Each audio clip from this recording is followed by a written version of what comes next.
Time now for everyone's favorite segment of the week. It is time. Q&A, MMA fans. Ladies and gentlemen, Put a little bit more into the shoulders there. From the man himself, Ariel Helwani. There we go. I need to compose myself. Live from the Box Studios in beautiful New My York man City. Lewis got me all the On the nose. I feel like we've And gone now, too far on the to other answer your extreme. Like we went from Get out of your seats 85 and camera on your changes feet to now because none. Just here he watching is, you. Yeah. Ariel Helwani. Yes, there I am. All right, Lewis told me, moderator Lewis told me that he has some World Cup questions on the back end for me, but to cleanse my soul of the disgusting Benedict Arnold move that we just saw from GC, a man who I have personally, essentially like I've laid down on a train track with a train coming through for him throughout the past year and a half, and this is the thanks that I get. As I've often said to his good friend TST, there's no loyalty in this game, and we saw it firsthand. So don't blame me for the potty mouth. Here's some pro-Canada questions. Yeah. Ahmad, salam alaikum, Ariel. I was initially thinking about asking an MMA-related question, but today's a special day. Thank you, Ahmad. Thank you for being a good friend. The Green Falcons of my Kingdom of Saudi Arabia have conquered title favorites Argentina in a match that will forever be in Saudi's memory. Mazel tov. My question is, how are you liking the World Cup so far, and specifically this match? Much love to you and the team. Probably the biggest upset in the history of the World Cup. I don't think probably. I think it is. I remember Senegal beating France back in the day when they were defending champions. I think that was 2002. But yeah, that was incredible. Now, I think Spain lost their first match back in the day and ended up winning it all. So, all is not lost. We also saw Germany lose today to Japan. It's amazing. And what it is giving me is hope for Canada to pull off the big upset. What are they right now? A plus 450 or something? Plus 550 on the money line. Plus 550. Jesus, no respect. Claudie Faucon says, I have a general question, non-MMA related, but I'll start with the MMA take. The Belgian Jan Kehagans is a fan of yours and is en route to becoming Cage Warriors featherweight? Yeah, I guess it's featherweight champion. Sunday, he beat the last challenger by flying knee 25 seconds in. Get him on your show, please. We'll see what happens today. Now, my question, are you more into raw kitchen tissue or soft tissue out of a box to dry up your tears after we smoke you Wednesday in Qatar? What the fuck is going on? Why did I show up today? Oh, man. Let's go, Red Devils. Sincerely yours, Claudie Faucon. Hey, Claudie. That's for you. Give me something good. Oh, here's Dominic. Ariel, what's the plan for Canada versus Belgium? Watching with the crew, the family. What's the crew Helwani household eating for lunch during the game, if anything at all? Cheers to you and the crew. Lewis says, take us home with a promo to end all promo. Here's the thing. We are watching it here. It's going to be myself. It's going to be Frank. It's going to be Joe. It's going to be Andy. It's probably not going to be New York Rick. He has his daughter's birthday. Happy birthday to his beautiful daughter. So he has a good excuse. GC has now been excluded from the plans. I'm sorry to tell you all. We're going to be sitting here in the studio. We're going to be putting the game on this screen. It's going to be an incredible time. And my kids don't know that I'm watching it. They don't know that I changed the time of the show. And then I'm going to go home and I'm going to rewatch the game with them, pretending like I don't know the score, and we're going to relive the moment all over again. I got to be honest with you guys. That's very special. I am so excited for this. I grew up, I was always, soccer is a big part of my childhood because my family is from the Middle East. And my uncle, who a lot of you now know, Gad said, fancied himself an amateur soccer player, was very good at soccer. My grandfather, very, very good at soccer. All my cousins, uncles, all very, very good at soccer. That was the sport that they all cared about coming over from Lebanon and Egypt. And I have memories of watching the World Cup dating back to Italia 90. I was 8 years old. Mexico 86, too young. I went to a World Cup game in 94. I went to Nigeria against Argentina, which ended up being Diego Maradona's last game at Foxborough. And I've loved it, but I've never been able to see Canada play in the World Cup. To me, Canada is, Frank Yallop. It's Martin Nash. It's people like that. Craig Forrest. They were a part of, the TSN coverage of Canadian soccer, but they were never factors in CONCACAF, let alone on the world stage. And so to see them, even I keep seeing like the schedule and I keep seeing them up there and I'm like, wow, I can't believe the flag is there. I can't believe that we're actually playing. You have to also remember, Canada never gets to play in anything on the international stage outside of hockey. Basketball, we never make it, although that's going to change in 2024. Baseball is sort of non-factors. World Baseball Classic had a nice little run a few years ago. football, non-factors, American football. So this is huge. This is very, very exciting. And I've been watching Instagram videos on my phone, and I start to get emotional. I start to tear up watching these videos. It's making me nostalgic. It's making me proud. It's making me very, very, very, very emotional. I am honestly extremely emotional about all of this, and it really means a lot. And it's very exciting that my kids love soccer. We were opening packs yesterday, thanks to our good friends over at Panini, and we got a Alphonso Davies and a Jonathan David and a Kyle Larin, and it's all very exciting. So can't wait. I think 5 players play for Montreal and MLS that are on the team. So that's exciting as well. I'm just super, super pumped up. Okay, I know you don't want to hear me talk about this, and I don't want to take advantage of the platform. So let's keep going. James, what is up, Ariel? So assuming Kayla gets through Pacheco for a 3rd time this Friday, do you see it possible that she slowly starts to decline as a draw? No. Similar to Mighty Mouse, because she's so far and above any of her competition that the general public isn't going to tune in for. No. Here's the thing. Kayla is super dominant. She only has like a year and a half left on her contract. Next year, she's not going to be a part of the tournament. She's going to do one-off fights here or there. She gets by Pacheco. She gets by those fights. She's going to be a big-time free agent, and her stock will even be higher, and all will be good. So the more you win, the more popular you get. You don't get less popular. Kyra. Dear Ariel, Kyra here from Canada. Hello. Do you think it would improve the UFC to have certain bouts be solidified as contender matchups before they happen? For example, in sports such as soccer or hockey, we know who's going. Yes, we said this. Remember we said like they should promote the fact that this is a number one contender fight. The reason why they don't, I think, is so that, they can hedge a little bit. And if it's a stinker, if it's the result that they didn't want, they don't have to officially, go with that. So they can be held accountable for that. If they promote something as number one contender fight, the winner of this is going to fight for the belt, and the fight is a total stinker, or it's maybe a result that they didn't want, now you're stuck. But I would love to see, and I think it would make for bigger fights with bigger stakes attached, and would make us more invested in the fights for sure. Andres, afternoon, Ariel. I want to start off by giving a shout out to New York Rick for calling me a goober clown on last week's On the Nose segment, a true compliment from the legend himself. How about that? Still a goober clown. Wow. I don't even know why. I forget what his offense was. Yeah. But I meet love with love and hate with hate. Yeah. My question this week is regarding Bellator 290. What are your overall thoughts on this being Fedor's retirement fight? Will this be a non-title fight against Bader? No, it'll be title fight. How big will this be for Bellator's growth? To be back on CBS for this card, as always, there is no show like the MMA Hour. I don't know. The media landscape isn't what it was 12 years ago. So is it great to be on CBS? Yes. Are they promoting it a lot? Yes. Are they going to promote it even more? Yes. You saw that they were promoting that card even more than Sabatello and Stotts on Friday of this past week. So for sure. But Fedor retirement fight, here's the thing. You want to use the CBS platform ultimately to build new stars, right? That's the point. You want people to see the product to be like, oh, I want to see that guy fight. The next time you tune into Showtime, you watch on social media, this and that. Your main event is a retirement fight. So there's no future there anymore. I personally wouldn't have put Fedor on the CBS card. I would have put him on a Showtime card. I would have put someone that you're trying to build, you're trying to make into an even bigger name. Let's be honest, Fedor isn't what he once was. He doesn't have the same drawing power that he once did. So why even put him there?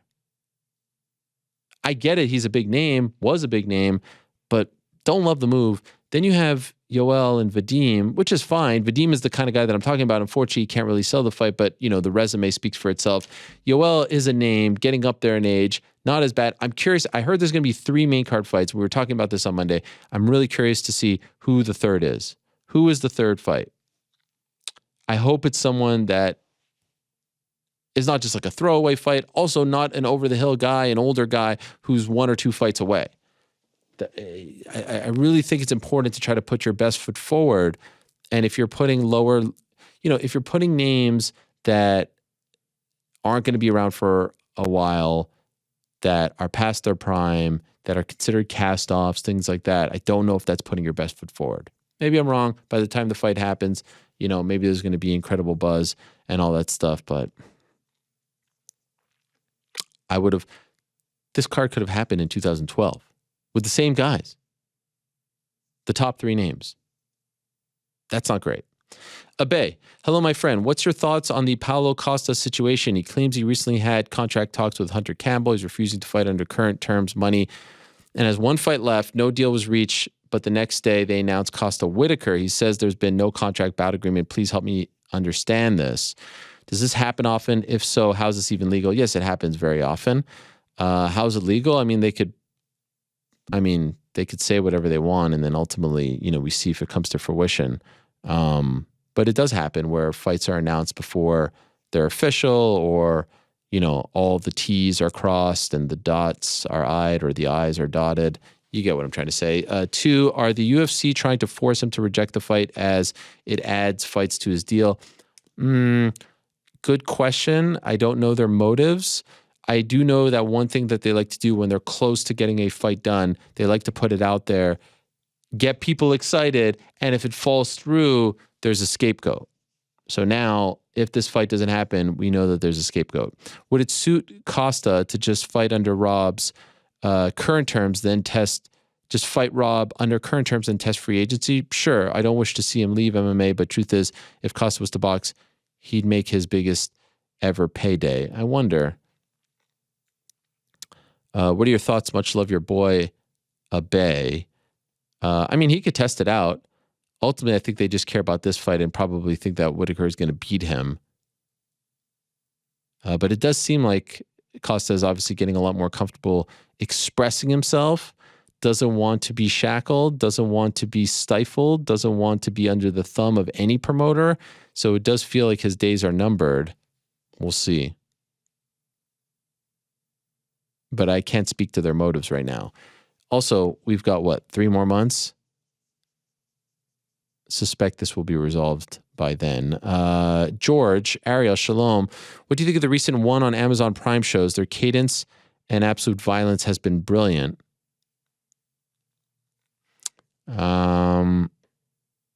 Yeah, I guess. What do you guys think? Have you guys been watching it? I've been watching them. Yeah. How are they? I like the shows. I don't feel like they. I don't know. I feel like they should feel like a bigger deal. Yeah, the promotion and presence is not much different, I'll say. Like it doesn't feel like as a more significant event. But you have to imagine they're picking up a bunch of viewers just by being on Amazon and having that tile and having that ability to discover it. And the action to this question asker's point has been really good. Yeah. I don't know. I feel like I don't see ads anywhere. I don't see banners. I don't see I don't know. The marketing for it is no different, right? It does not feel any more like of a presence where I must watch or must not watch. I agree with you 100%. I hope that they're getting additional viewers in Discovery, as I said. And the action is really good. Like, one has a very compelling product because they've got really solid MMA, but they've also got the best of the best in terms of striking. Like their kickboxing and Muay Thai roster is really, really good, like insanely good. And then now they're doing great submission grappling. So they've got a good product, but the marketing is lacking. To your point, it is true. The one next week with Rainer de Ritter on, I'm incredibly excited for. But have you seen any sort of promotion for this? Any marketing for this? No, honestly, the only reason I even knew that he'd be fighting on it is because Tapology, and I just happened to click on it. Yeah. And these fights are airing in prime time here on Friday night. Friday night, too. Yeah, it feels like they shouldn't have much competition. They're a little on the later side, I'll say. Like, by the time the main event rolls around, it gets pretty late. But yeah. I think the real test is going to come for them as a promotion when they come to the U.S. Who's going to be on those cards? How are they going to promote them? Where are they going to be? Is there any sort of brand awareness here? Are they able to sell tickets? Are they going to a place where any of the fighters on the roster are draws? Because remember, there aren't a ton of American-based fighters. So are you going to be able to sell tickets based on the one name alone? That, to me, is going to be the real test for one. Completely agree. The U.S. presence is important. And I don't know if they have one. right now, other than the DJs of the world. Where's Sage Northcutt at? Yeah, I mean, it's a fair point. Maybe not on the MMA side, or absolutely not on the MMA side. Let's just call that what it is. But between some of the kickboxing and some of the grappling, there might be some people that can draw locally, but that doesn't a promotion make. They really need some help in terms of the marketing, and they really need to get some American stars. Yeah. They were making a push a few years ago with Eddie, with Sage, with DJ, but then not so much lately. They haven't really saw. Yeah, and when's Soldich fighting? I thought he was going to fight on Next one week. of these. Yeah, Is he fighting on the December card? He's on the RDR card. Yeah. That's what I'm talking about. That's your point, yeah. Why do I feel like that hasn't been mentioned anywhere? I'm not gonna lie. I had zero clue about that until I dug deeper into the card. If I don't know about this, what are the chances any casual fan knows about this? Like that in itself, there should be videos, the big debut, all this stuff. I want to say he's like 4 or 5 fights down too on the card. What the hell? I was very excited about him. Main card opener. Murad Ramazanov, one on Prime Video 5. Yeah. Here he is. I'm looking on Tapology. Renier Derrider for the one heavyweight championship against Anatoly Malkin. Which is kind of crazy. So RDR is moving up. Yeah, but because he's replacing Arjun. Arjun got hurt. Yeah, that interim belt, but that would be 3 weight classes. Gee, why don't we know about this? Come on, you know about this? I've been watching the one shows, so yes, because they're promoted within the shows. But you have to do promotion outside of the shows that people are aware of. I mean, that's actually a really big fight. Yes, I feel like they should be pushing René de Ridder harder. Yes. Like he's an absolute stud. 16-0. Champ in multiple divisions. So is he still the champ in those 2 weight classes? I know light heavyweight he has. Jesus. It's hard. You know what's one thing I'd love if Tapology would do? Like when you click on a guy's name, it would be nice under the details if they had a thing where it's like belts, accomplishments, sort of like Wikipedia, but if they tell you like right off the bat, champion in, you know what I mean? In the, like say, I don't know, championships or accomplishments, and there was like a little logo, one. Current. Yeah. They're adding it. They did add a pretty cool feature where like they break down their record in each promotion. That's new. That's pretty nice. Where's that? So like if you like click on the fighter and like scroll down, and it'll say like René de Ridder MMA fight record 7-0-1, 3-0. Oh, fighting. That's really cool. Yeah, it's a nice addition. Shows you how they won. I like that. Yeah, nice addition. So always adding stuff. Maybe that'll be nice. Be nice. Yeah. All right, back to the questions we go. Where did they go? Questions? Here they are. Hi, Ariel. Well, we'll go to our one experts in the back for this one again. Was just wondering what your thoughts were on Christian Lee becoming 2-weight champ in ONE FC. It's actually one championship. By the way, I like ONE FC better than one championship. At just 24 years old. Hard to believe that he was moving up in weight going against the former champion who was stripped because he missed weight. So there was an even bigger weight discrepancy going into the fight. As Chael said, how good is Christian Lee? Would appreciate your thoughts. Love the show. Thanks, Ariel. Yeah, I think because of the age, there's a lot of potential there for Christian Lee. And also much like his sister, Angela, because he has 2 sisters. Yeah. Much like Angela, they are as tough as fighters and humans possibly come. So he's in every fight based on that. He took an absolute beatdown in the first round of that championship fight and came back to win. So yeah, I think he's a legit super prospect. I think obviously, you know, the talent pool and who he's going to be fighting over at ONE is different than what he would potentially see in Bellator and what he would potentially see in the UFC. So, or even in PFL. So, it's hard. It's hard to gauge. I think ONE, in terms of ONE, unless you have a great second or foil in the weight class, I think it's very hard to kind of do that kind of comparison and see how they would rank across, you know, the different leagues. Like de Ridder is an example of somebody who it's kind of hard to place compared to competition outside of ONE. But suffice it to say, huge prospect, like legit huge prospect, has all the talent in the world and the motivation and the drive, and is absolutely as tough as they come. So it's hard to, doubt that mix, But as with all of this, like, unless I see him versus somebody whose skill set I've seen tested against the best, I don't know. I really don't know, and it's hard to gauge. Shout out to Brandon. Shout out to Clow. Shout out to Sam Kennedy, all in the YouTube chat, thinking that I'm annoyed by these questions. No, listen, I answer the questions that you guys ask. And as moderator Lewis has told me time and again, 99% of the questions are UFC related. We don't decide that. They're questions from you guys. So if you want us to talk about other things, ask about other things. By the way, I feel like moderator Lewis kind of got off the hook a little easy there, by the way. I'm just... With which one? Last week?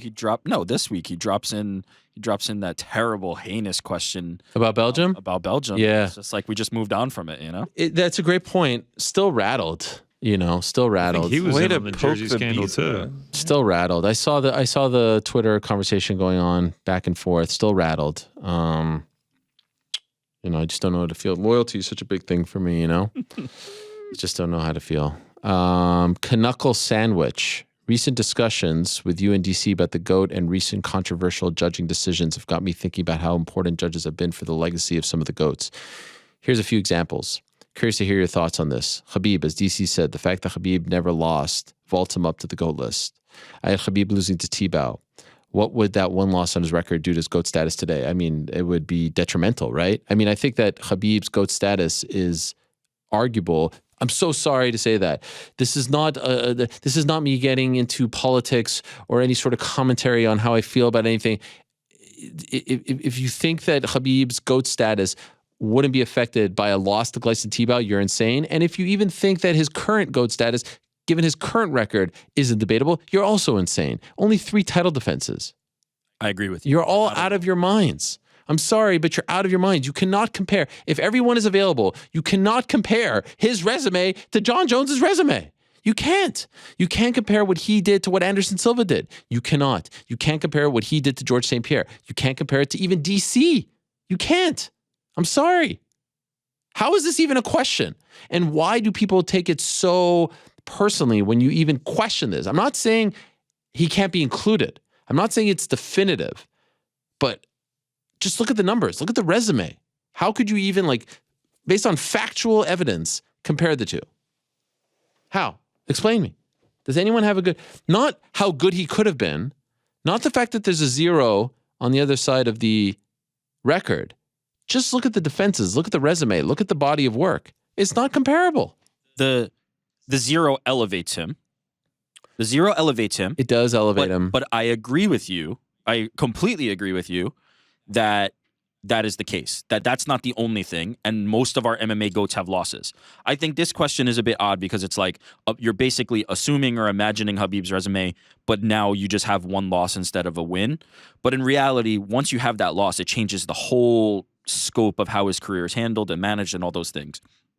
But no doubt, Khabib benefits from the 0 the same way Floyd Mayweather benefits from the 0. There's a legit argument that you can say Floyd Mayweather is the best of all time, one of the best of all time, but it is extremely elevated by the fact that he has never lost. And there are lots of fighters, Muhammad Ali, obviously, Sugar Ray Robinson, lots of fighters who have lost before and are still more widely considered the GOAT, but the 0 elevates. But ultimately, I agree with you. I don't think that it's as easy as just if he had a loss instead of a win, compare the resumes, because it would have changed the whole scope of history.